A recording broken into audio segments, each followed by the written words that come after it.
How's it going, everyone, and welcome back to the channel. So on this video we're going to be teaching you how to reset your oil life light on a 23 and newer Honda HRV. This is an EX trim, so we're going to be starting by turning off the ignition by pressing a button twice, and you can see the ignition is now on. And if it's due for an oil change, you're going to see it's saying 15% or 10% like it was right here on the left hand side. This one we're doing a little bit early, so we're going to have to dismiss that message by pressing a home button over here and one more time and once more. So now, like I said, it'll be here. If not, it'll be, you'll have to hit the home button over here until you get to this message right over here, and then use the scroller up or down until you get to maintenance. So we are here at maintenance.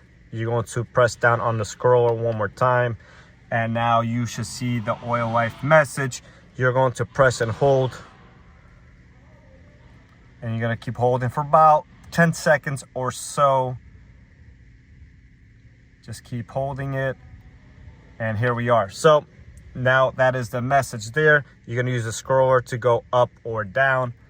We're going to go up over here, and now you could choose by doing different items, but since we over here practice replacing everything, our all do items, that's what we're going to do. So once again, use a scroll to get to where you want to be, and you're going to press it one more time. Just give it a second there, and your oil life is set. So that's basically it. Very easy. And once again, this is an EX trim. I'm not sure if the hybrid models are different, but if they are, then I will have a video on that as well. So with that being said, guys, thanks for watching. Please like, comment, and subscribe.